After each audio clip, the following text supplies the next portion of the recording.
Everyone. Welcome, everyone. It's a delight to introduce Mark Burgman here. Mark is a botanist from Australia, well known to all of us, I'm sure, for his books on risk analysis, dealing with invasive species. He did a sabbatical with us, which was hugely enjoyable, in which case he wrote a book on the use of experts, challenging many of the popular beliefs. He's a professor, the professor at Imperial College now, and director of the Center for Center for not helping Center for Environmental Policy. I wish I'd written that down. And he's done an awful lot of work on how we use experts and how we make decisions, and influenced my thinking an awful lot.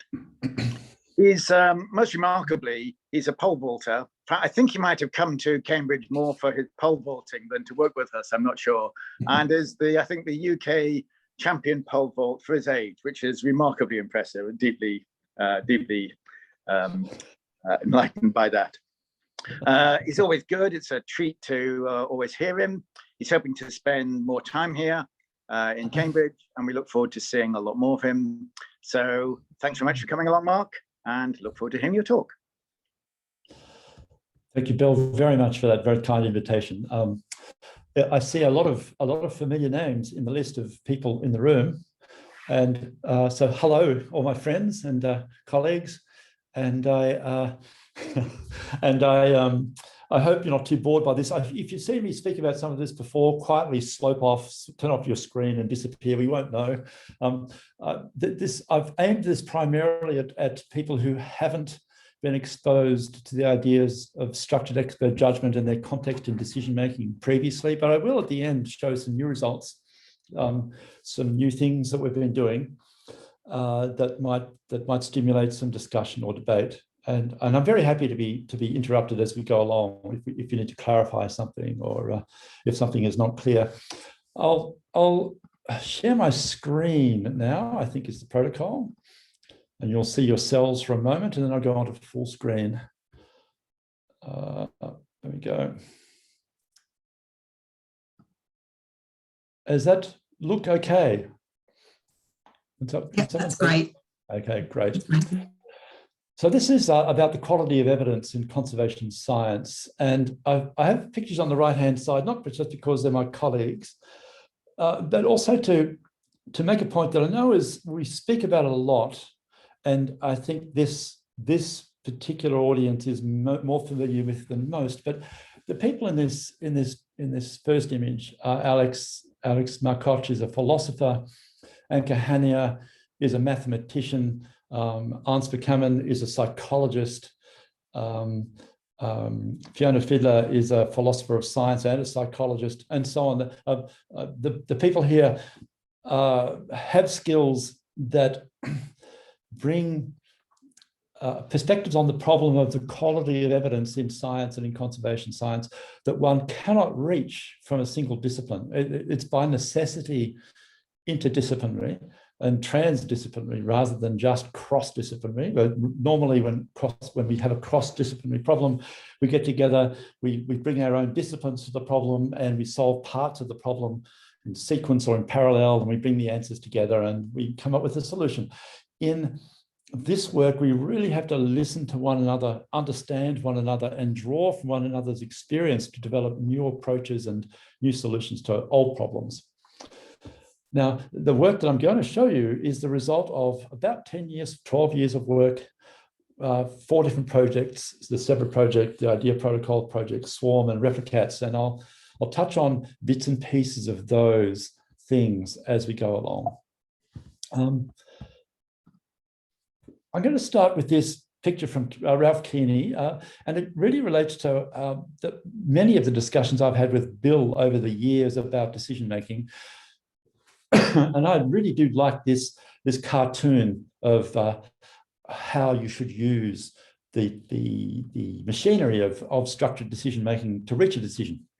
if you have 10,000 decisions to make, 9,000 are either self-evident or have such small consequences, it doesn't matter if you get it wrong.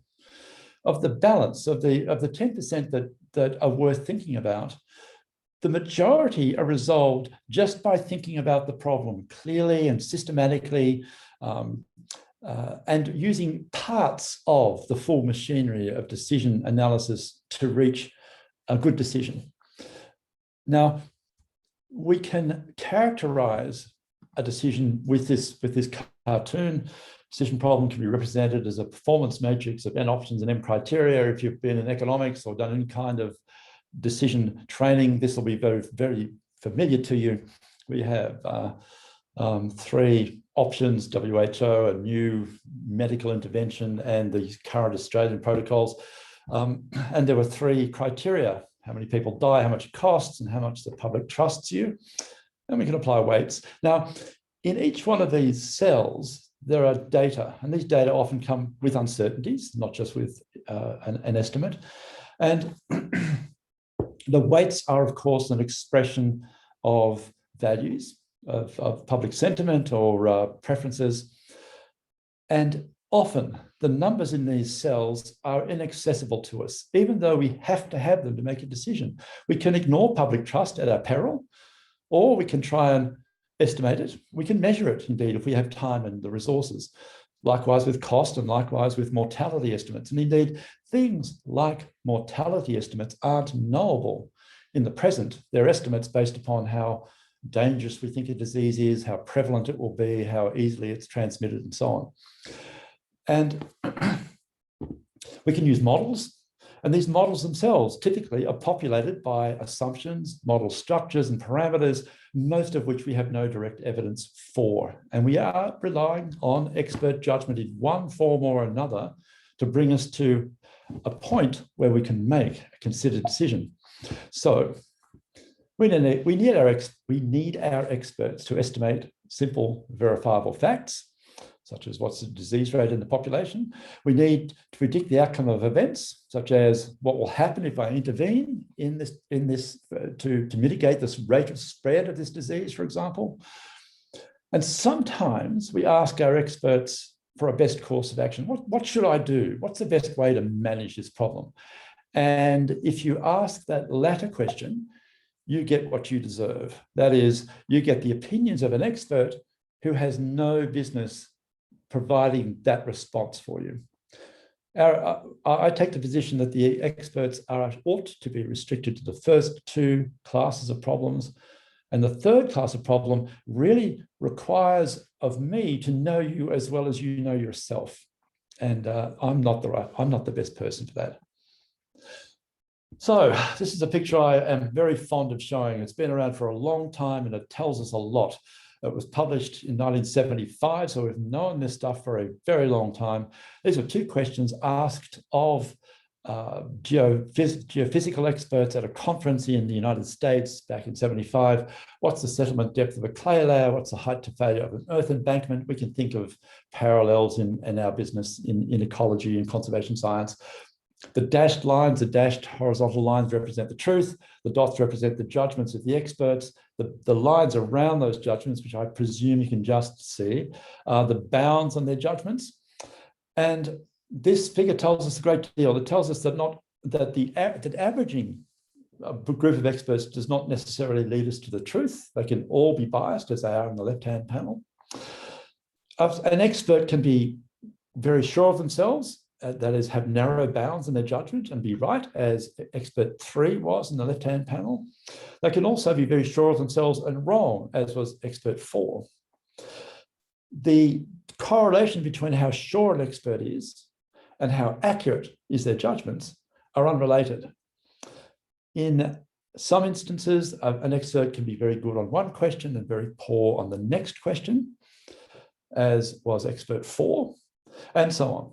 Now, given that these general conclusions that were discovered in perhaps the very first experiment, at least the first I can find of this kind, have been replicated many times since in all kinds of domains, in all kinds of circumstances, and You can try it at your next dinner party, it'll work there as well. On average, the same expert is not always reliable, and essentially the level of technical skill that a person has does not predict their ability to make good judgments. And this was a challenging result. And we do know that experts make mistakes, experts in all fields. These are experts who are launching rockets, managing invasive diseases, pests, managing financial systems, advising people about earthquakes, and we can make serious mistakes. So we know we're error prone. The question is, are we any better than other people? We were asked this question in Australia back in about 2005. The government challenged us in this centre to answer the question, how do we know we have the best possible expert advice? On the back of the international protocols that suggested biosecurity provisions must follow evidence-based procedures consistent with international standards. Australia had been taken to the World Trade Organization more often than any other country, and it lost more often than any other country in those deliberations. And the basis of the loss usually was based on expert judgment. Your expert says 3, my expert says 7. We go with 3, you lose, they win. And their question was, well, how do we know our expert advice is the best we can get? So, raises a whole series of questions, and I'll try and answer these questions at the end of this talk, or many of them. Who counts? That is, who should you ask? Should it depend on qualifications, peer recognition, years of experience? Can I ask my learned friend, for example, who should I ask to answer this question about X or Y? How many experts do you need? How do you know their domain of expertise is relevant? How many questions can you ask them? How should you measure their performance? How do you reconcile differences of opinion? And how do you reconcile differences in reasoning amongst analysts or experts? So we began by asking experts a bunch of questions where we knew the answer and they didn't. A kind of a test. We asked this in a number of domains: epidemiology, frog biologists, weed ecologists. We did about a dozen workshops in which there were about 20 people present each time. We asked people at the beginning of the workshop, here are 20 questions. We're going to ask you in a moment, do you think these are fair questions? Are these the sorts of questions that you should know the answer to, given your domain of expertise? And after some toing and froing, the people said, yes, these seem to be reasonable questions for someone like me.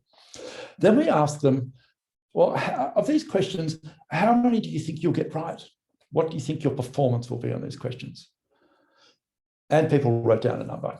And then we asked other people in the room, how well do you think each of the other people in the room will do in answering these questions? And they gave us an answer. And the correlation between how a person felt themselves they would do and how well their peers believed they would do on answering questions of fact within their domain of expertise was 0.85. Now, we were surprised by the strength of this correlation. We expected it to be lower. What it says is that there are deeply held beliefs about performance on questions of fact that we hold about ourselves that others hold about us as well.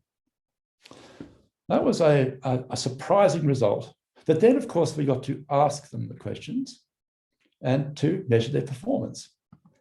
And the answer is that there is no relationship between how you feel or believe you will perform and how you will actually perform. Likewise, there is no relationship between how your peers believe you will perform and how you will perform on questions of fact within your domain of expertise. Now, this may seem surprising, but all of these people were putative experts. They all had some kind of qualification, some reason for being in the room that gave them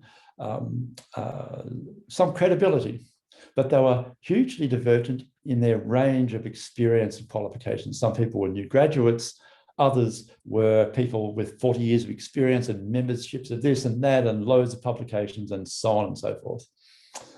And this result, that there is no correlation between a person's status or their track record and their performance on making predictions narrowly defined as things that can be validated with data in the future. There is no correlation between a person's standing and the qualifications or their experience and their performance on judgments about questions of fact. There is another robust result in all of this, and that is that if you have individuals of, in this instance, on average IQ, and you give them a bunch of questions, IQ questions in this instance, that a group of people and the median response of a group of people will have an IQ that is vastly superior to the individuals in that group. And that's, of course, collective intelligence or the wisdom of crowds. This phenomenon has been around for, well, since Galton in, I think it was 1901, who did an experiment of a similar nature to this. And people have started to make use of this subsequently. We have performed, for example, replicated these experiments in which we increase group size from 1 to 25 in these examples, and the accuracy of the group predictions goes from 0 to 1 on the y-axis. And you can see that for many of these questions, as the group size increases, the performance of the group increases. There are diminishing returns. It's great if you've got about 10 people. There's marginal gain between 15 and 20 people. You really don't need any more than about 10 or 12 people to get maximum gain from a group. But some questions mislead the entire group. And as the group gets bigger, the performance of the group gets worse. And it is an outstanding issue in this domain to understand what questions mislead groups. But that's a work in progress. We were working on this for Biosecurity Australia and for Biosecurity New Zealand when the opportunity to participate in a project in the United States came up called the ACE project, advertised by IARPA. And IARPA, for those of you who don't know, the intelligence service of the US government, the Office of the Director of National Intelligence. They are the CIA, and they run research projects, as does DARPA, the Department of Defense in the United States. And they're called high-risk, high-return projects. And by high risk, they mean they know they may not get a result that they can use, but they would like to get a result because the topic is important. And this was classified as such a project. And they wanted to know how one could best estimate the outcome of geopolitical events. Now, we were doing this for biosecurity, for the arrival of diseases and pests and pathogens, the management of species, rare species in landscapes and so on. But the questions and the uncertainties, as far as we could tell, were identical. So we proposed our procedure. They said, yes, please join in. And we participated in this research project for 5 years. And it gave us the resources in which we could do the tests that we needed to do to establish empirically that the approach that we had developed worked. And the approach was now called the IDEA protocol for investigate, discuss, estimate, and then aggregate judgments. So we have a group of diverse people.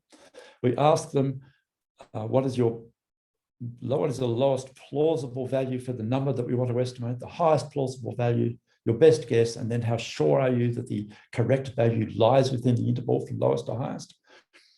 We show the group the responses from their peers. We discuss the reasons for differences. There is no need to identify oneself in these discussions. So these are anonymous initial judgments, and the discussion about who said what is anonymous.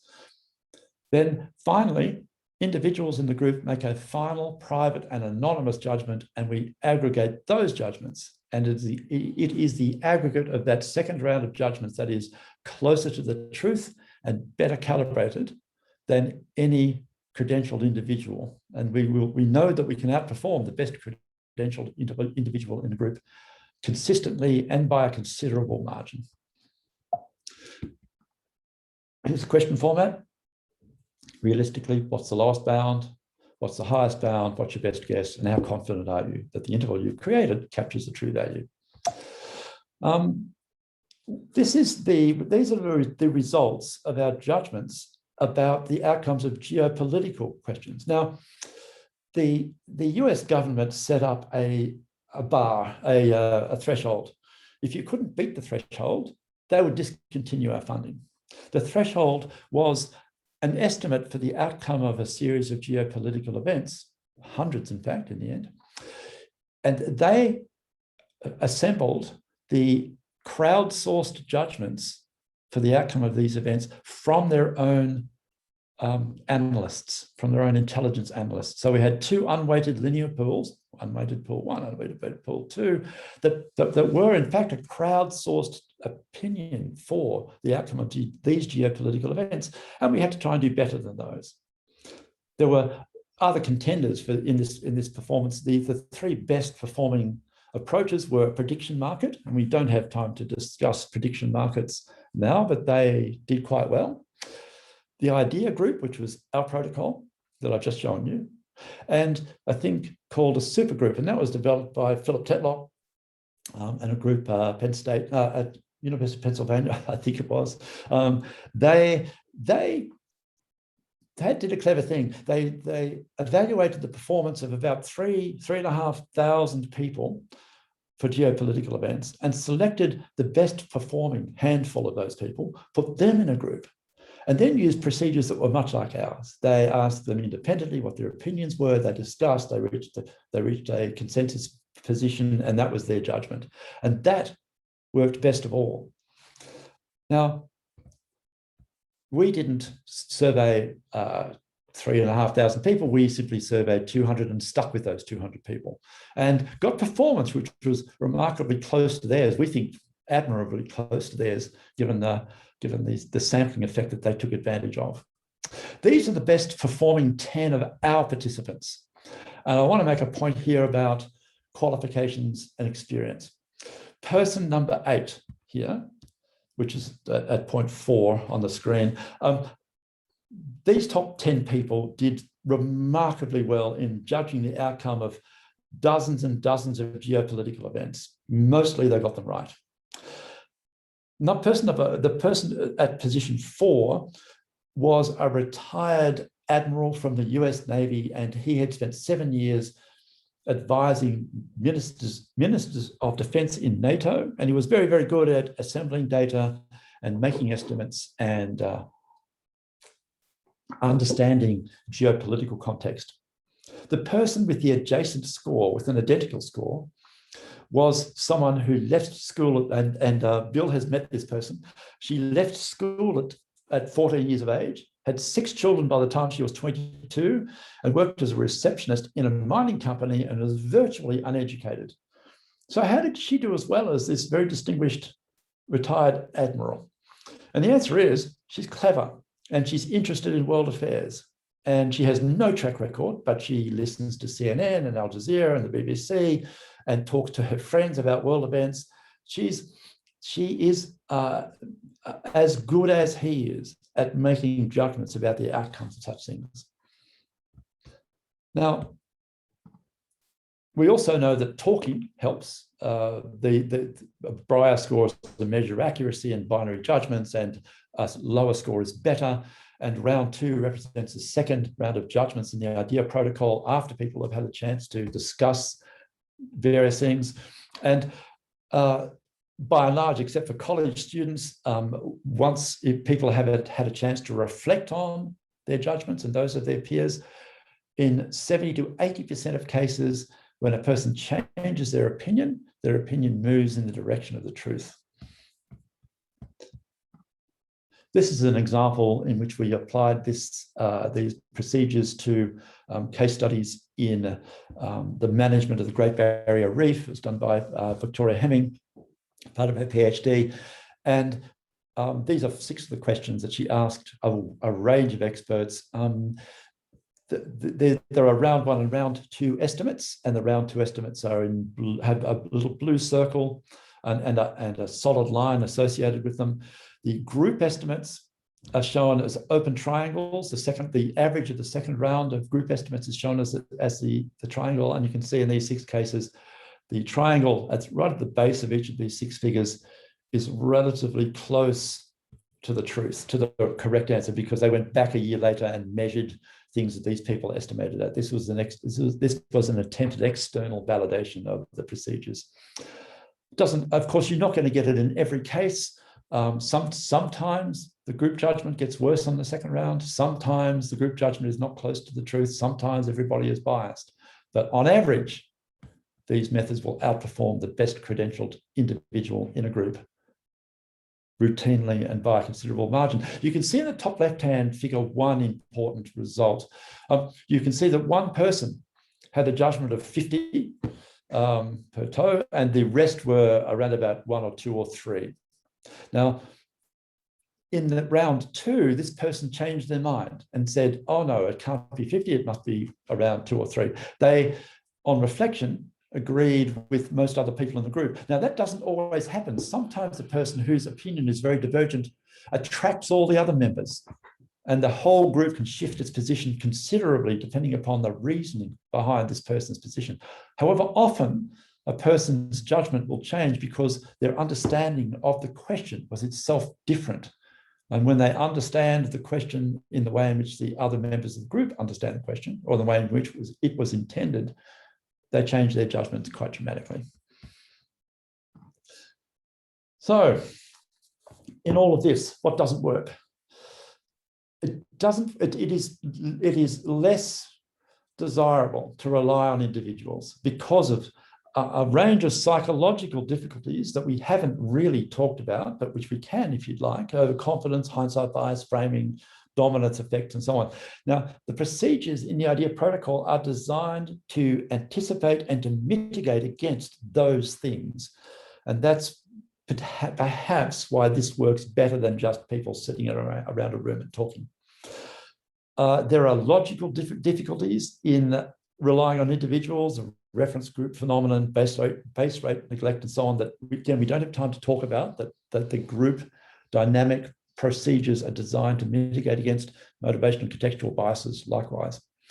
The status effect, believing, and I still suffer from this, if I want to make a prediction about birds in Britain, I'm going to go to Bill, because I think Bill knows what there is to know about birds in Britain. But I would be mistaken to do so.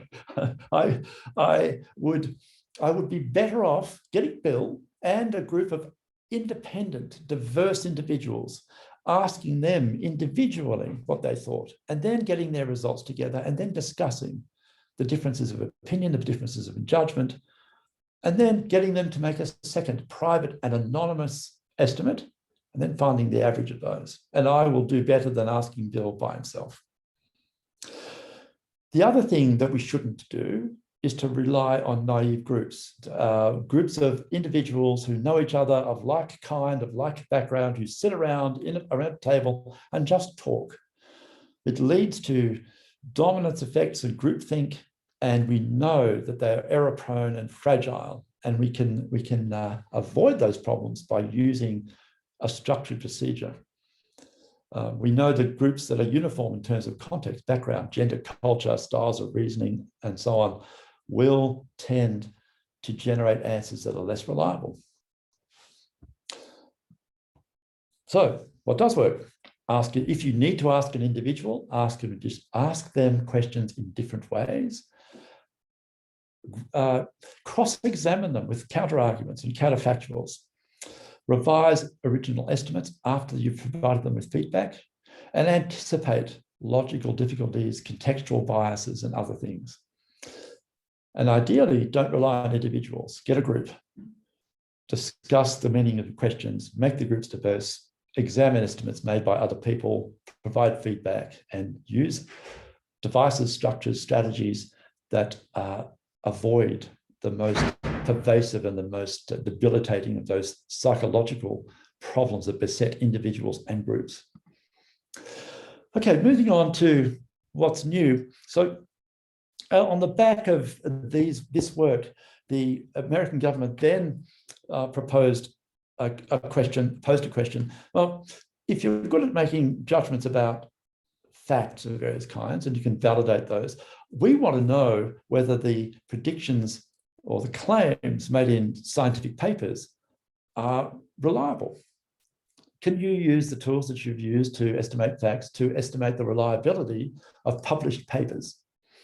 And this work has been led by Fiona Fiddler from University of Melbourne. I've been a part of that, and Bonnie Wintle, who was at Cambridge in the Risk Centre for a few years, is the other leader of this project. And they have been working on this together with a host of others over the last 4 years. And this is just some of their preliminary results. The question is, these publications have made a claim based upon an experiment or a thought experiment or data of various kinds. And the question we want to ask is, if we repeat the experiment, will we get the same result? It could be, will we get a result in the same direction, but we don't care about the magnitude of the result? Or will we get a result in the same direction of about the same magnitude? This was, will we get a result in the same direction as the original? And blue means they predicted yes. Sorry, the prediction on the right, on the scale, the best estimate is how likely it is that we think that the result will replicate. And 1 means yes and 0 means no. And by and large, using the protocol, we can distinguish results that won't replicate from results that will. Of course, there are some, like the questions earlier on, that mislead entire groups. You can see against the paper by Karpik and Blunt in 2011, which is the 5th paper down, our procedures, and similarly with Farris et al. 2008, our procedures suggested that the group opinion was that these results would replicate, and in fact, they did not. This is part of a project in which the US government is going to actually replicate the outcomes of 300 experiments in psychology, sociology, economics, and other fields. And so it's a very large undertaking. But so far, the idea of protocols does seem to be able to distinguish, in most cases, results that will replicate from results that won't. And this is the impact of discussion about whether papers will replicate, whether claims in results in papers will replicate or not.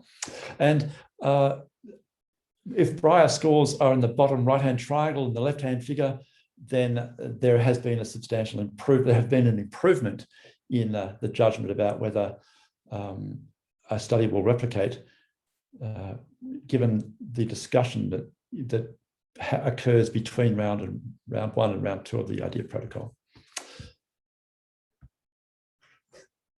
So we're taking this and using it. Alex Markoch and Hans Verkammen, who were on that first slide as it happens, and Fiona Fiedler, are taking this and writing, currently in the process of writing a paper in which they suggest that peer review should be reconstructed as an expert elicitation, as a structured expert elicitation process.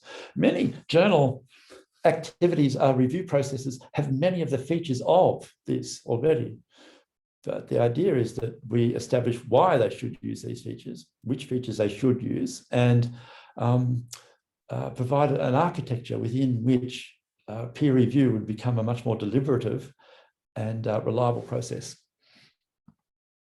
So returning to that early slide, in closing, the question was, who counts?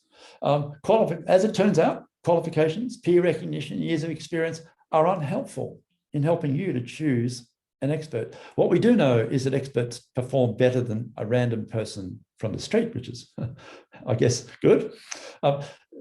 What we also know is that once a person understands the question, the data, the context in which a question is being asked, their expectation of at the outcome of a question, a future event or a quantity that we need to know, their judgments about those things are as good as anyone else's, especially in the context in which they have the ability to cross-examine other people's judgments, to listen to their reasoning, and to make an independent and anonymous judgment. In those circumstances, the benefit of this is that it greatly broadens the spectrum of people who may contribute to expert judgments. You don't have to have a degree to be good at making scientific judgments. You don't have to be a member of this or that, or have a zillion publications to be as good as anyone else. How many do you need? 5 or 10 is usually enough. What is a domain of expertise? Well, this is not clearly established, but we do know that you need to understand the question, the context, and the data. But it's a sort of question where you would have thought that our friends in epistemology would have answered this a couple of thousand years ago, but they haven't. It remains, and we're still working on it. So how to ask? How many questions can you ask? Well, 15, our experience, 15 or 20 questions per day is typically exhausting. How should performance be measured? This is the heart of the matter. Roger Cook, who began thinking about this long before anyone else, wrote a book in 1990 on experts under uncertainty. And he made the simple claim that expert judgment should be a scientific process and should be answerable to facts, to data. And given that context, and we agree entirely, given that context, you need to test your experts and establish who knows things and who doesn't, and perhaps even weight their opinions by their performance. And I know that Bill's thinking about this in context of the work that he does. How should the different opinions be reconciled? Well, we think by discussion and mathematical aggregation, but there may be other and better methods. And how should the reasoning from different analysts be combined, especially when they disagree? And that is also an open question. And that's where I stop. I'll stop sharing, and thank you very much.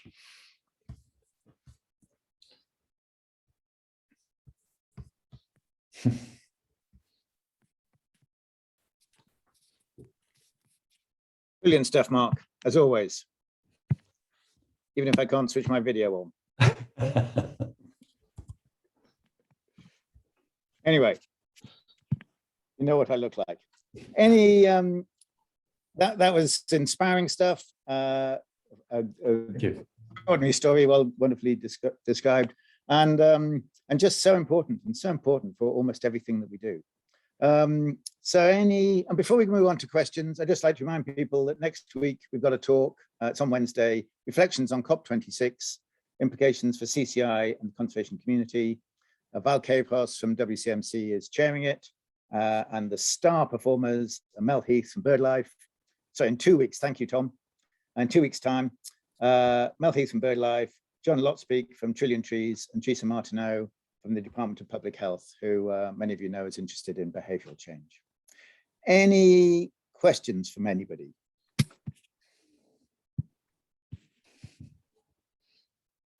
So why, there's obviously such a big gain to be made by applying these ideas, and you've been talking about this for a long time. Why do you think people aren't listening? Well, I wish I knew the answer. When I get the chance, I say to groups, particularly decision makers who have the power to convene groups to make judgments, I say to them, if you're not doing this, you're being professionally negligent. You really have to do this. It doesn't take any more time and money than doing it in a primitive or naive way. In fact, once you get used to it, it's faster, it's more efficient than doing things in the way we've always done them. But I'll take a minute to tell you a salutary story. I had an opportunity a while back in 2019 to speak with Mark Sewell, who was then the cabinet secretary, so the chief public servant in this country, and he expressed real interest in this. And he said, can you give us a talk? So I went down to Whitehall, frocked up in my suit and tie, and gave a talk to a bunch of senior public servants, and they seemed to respond really well as well. And they said, well, can we do a workshop? So we ran a workshop for a day, and we ran through this stuff and used it as an example, a pandemic, just by chance. We didn't know what was coming, but it was prescient, nevertheless. And we asked the question, if a pandemic arrives, what are you going to do? How do you make decisions? What data do you use? How do you reconcile opinions and so on? They seemed to respond well. And then the pandemic arrived, and we went straight back to, let's get my 6 best friends, put them in a room, and we'll just talk about this. We didn't use any of these tools, especially in the early phases of the pandemic, when they would have been most valuable. And I believe we made avoidable mistakes as a consequence. I know this is being recorded, so I'll probably get shot, but such is life. And that's deeply worrying. Will? I know. Yeah. Hi, Mark. Thanks for that. That was really, really interesting. I'm not sure if this is a silly question or not, but I'm going to ask it anyway. Yeah, so good go. So you could imagine a situation where you gather 200 people, say, and you ask them to predict the outcome of coin tosses. Yeah. And by the end of that process, you might have a selection of like 5 or 6 people that appear to be fantastic at predicting the outcome of coin tosses. Mm-hmm. And clearly they're not, because Mm-hmm. no one can predict it. Well, unless they are. No, I'm just kidding. Well, and so No, I see where you're headed. So partly that. So I guess partly the question is, how do you avoid that kind of thing coming out in your results of the work that you're doing? And then the sort of second part to it is almost a suggestion. Is it maybe that those questions where groups of people don't do any better is almost similar to the coin toss? And it's because like some process is not understood. No one actually understands the process by which the thing is occurring, and therefore they're always misunderstanding why the outcome happens. So they're two great questions, and we could spend hours talking about both of them. In the brief answer to the first question is for the people who performed best in these groups, it was extremely unlikely that such a large number would have got so close to the truth so frequently. So there is something in this, and indeed we know simply because over so many questions that the groups are routinely more accurate and routinely better calibrated than individual judgments, that the groups also perform better than one could reasonably expect under a null hypothesis. So there is substantive evidence that this works, and it's highly repeatable, which gives me confidence too. So the second question about the nature of difficult questions, that's really deep. One of the things we do know is that sometimes questions are actually misleading. You diverge from the correct answer. It's not just a matter of averaging at 0.5. You actually start to converge on 1 or 0 as being the likelihood of a head or a tail. And it's the misleading structure of questions that is most deeply interesting. Sometimes you can just be unlucky, but of course, some question types are misleading, and even in the context of an IQ question where there should be no emotional investment or misleading characteristics. So yeah, that's an unanswered question, and I wish I had a really great PhD student who wanted to work on this. So if you know one, let me know. There's a whole bunch of really great comments coming up in the text, but I don't have quite time to. No, I'm on top of that. So Teresa has asked 2 questions. Her second one is women in group dynamics. Women in groups do not interrupt their colleagues. How could this affect your outcomes? We find that this is a great question. And what we find is that the people who do best are people who are slightly less confident about their abilities. They listen more, they cross-examine more, they don't jump to conclusions, they are prepared to be wrong, they're prepared to change their mind. And of course, such people tend to be more female on average. That doesn't, there are bombastic, assertive women, and there are reticent and thoughtful men, but on average, women do slightly better than men in these things. So it does have an effect. And Ali Wang says, does the research mean we should have less reliance on experts? No, not at all. Not at all. It means that we need to use experts more wisely. That they absolutely have knowledge. They absolutely have knowledge that we can use. And indeed, we have to rely on them when we don't have anything else, because we know they will be slightly better than a random person from the street. If we are thoughtful about our use, we'll do even better.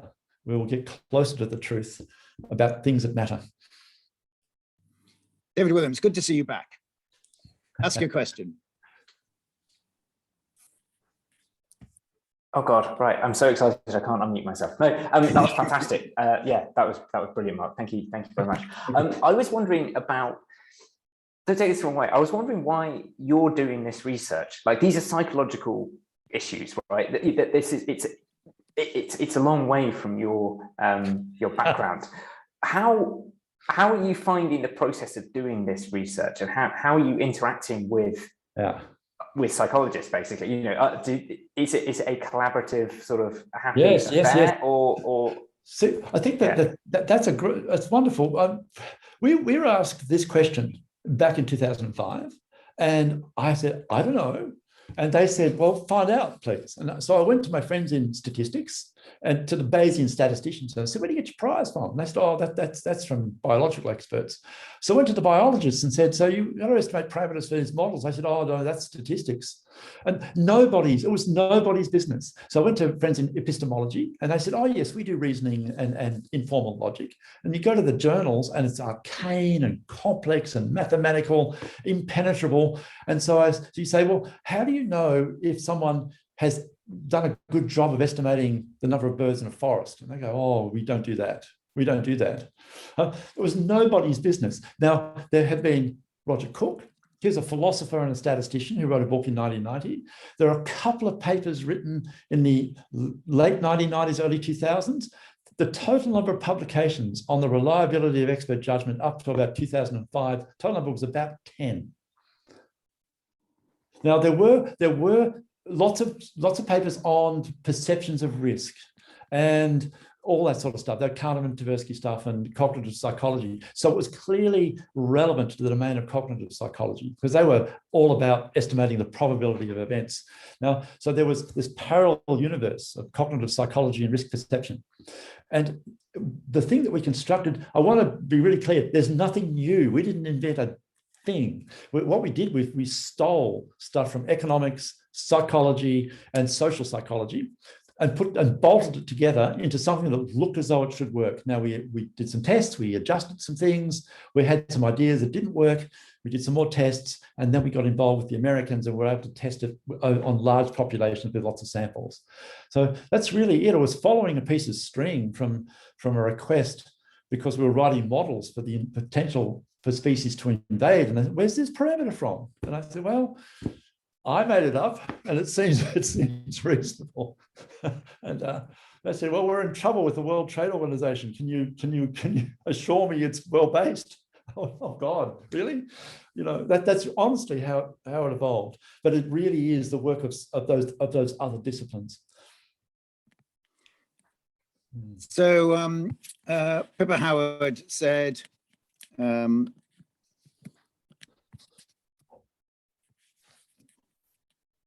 yeah. Sorry. What role does data play in expert opinion and interpretation? Thank you. Will some data speak for themselves? Yes, happy to take this over completely. Yes, I want to go back to that very first picture I showed from Keeney. That for in 9 cases out of 10, you almost don't need data. It'll be self-evident based upon first principles, understanding the biology of a problem, the fundamentals of population dynamics, or your fundamental understanding of the distribution of a species. You'll know I can do something in this area and they won't be troubled because they don't like to be here anyway, for example. The data regarding expert opinion and interpretation is principally the data should have precedence where it exists. And we use expert judgment where we have to. If there are data that we can use to validate the expert judgments, that's even better. Typically, however, in most circumstances, there are at least some influential or important parameters for which we have no data. And yet we need to know the numbers to make a decision. And that's when we turn to our experts. I hope that answers the question. And then, Ash, do you want to ask your question in person? Hi. Yeah, I can do. Thanks, Bill. Thanks, Mark. It was really interesting.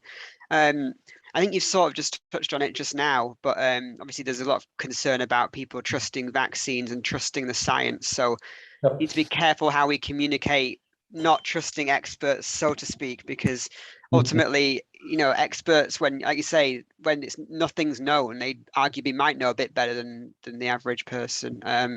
So how can we be careful about what circumstances we sort of say that experts aren't the best to make those decisions, and how can we sort of straddle that line between where you say when you have the data and the data is pretty, the scientists are saying this because the data says that and therefore you're confident, versus when you need to sort of use these approaches. Because I know you say that most decisions you don't need to go this way because they're just black and white, but I suppose that's a decision in itself that it's black and white.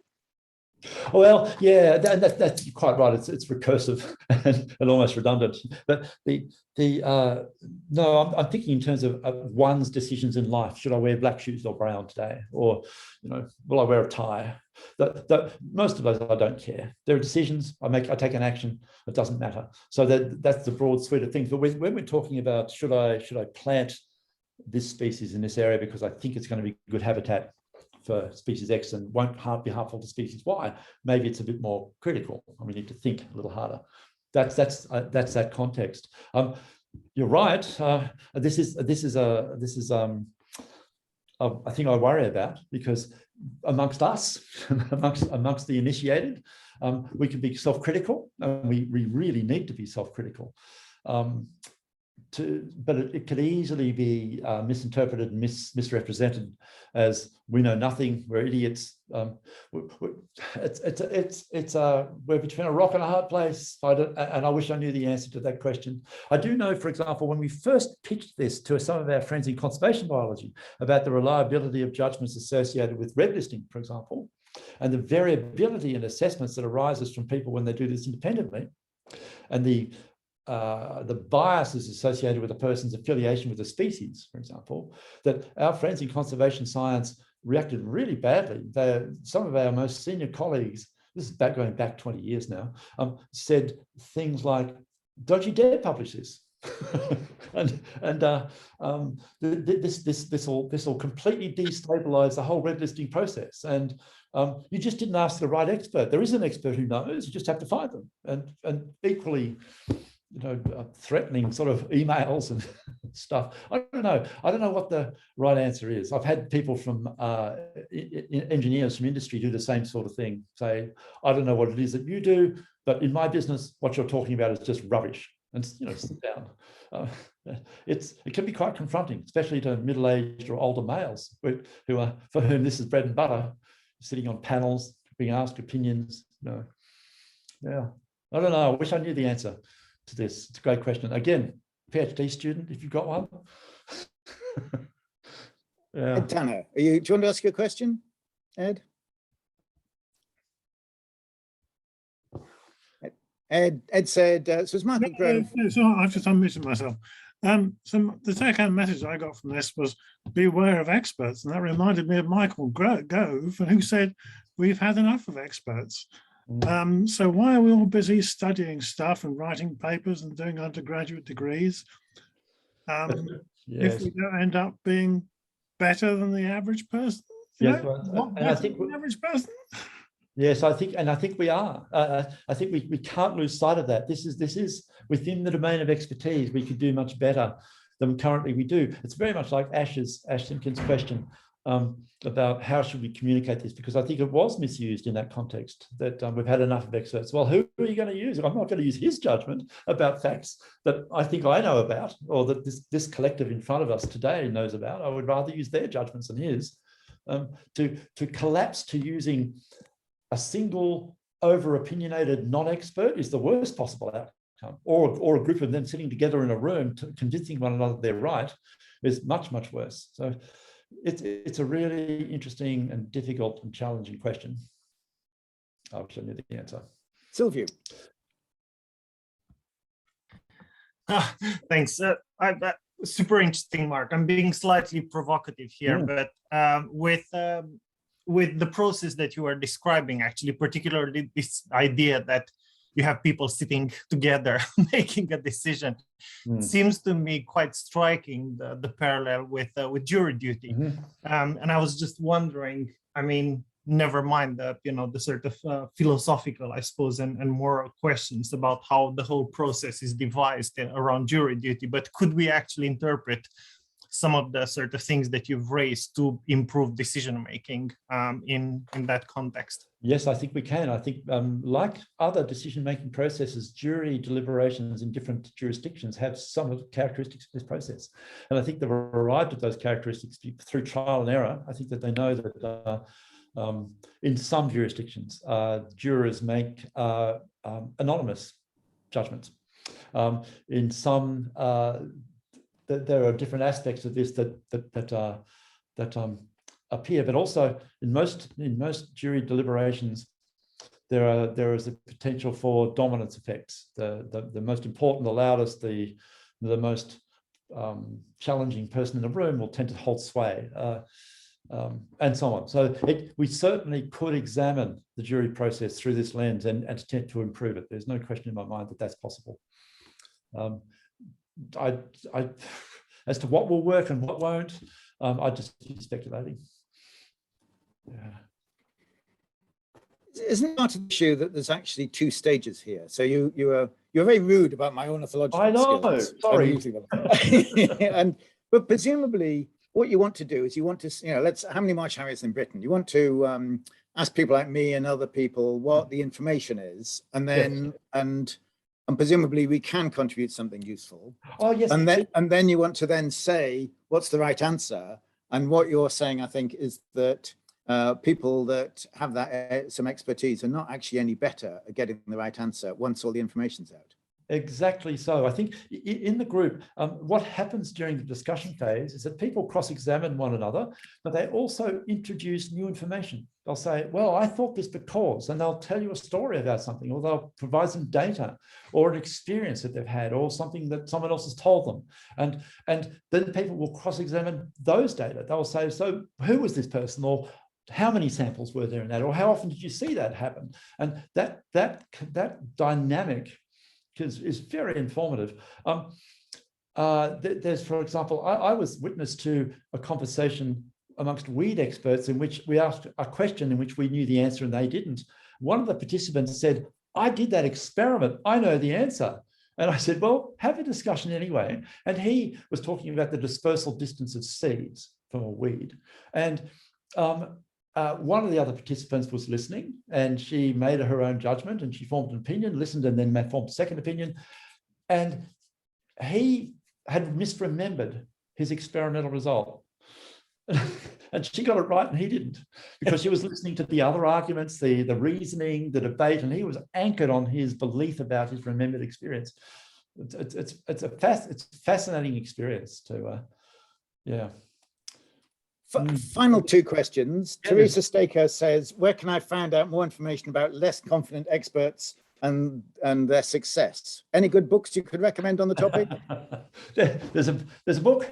Well, have I got a copy? But there's also a book by Philip Tetlock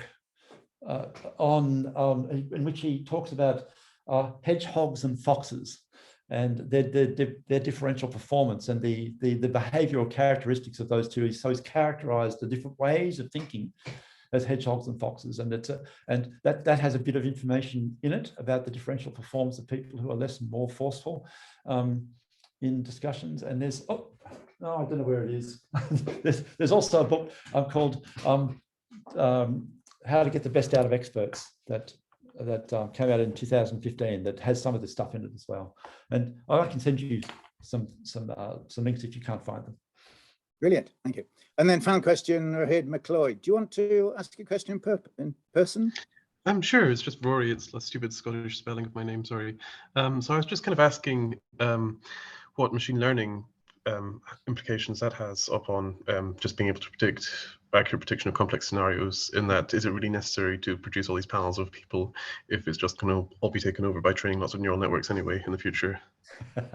And I think in the future, you'll be right. Right now, you're not, because we don't have the data for many of these questions. But when those data exist, when these massive data sets are available and can be interrogated in a sensible fashion, I would absolutely trust.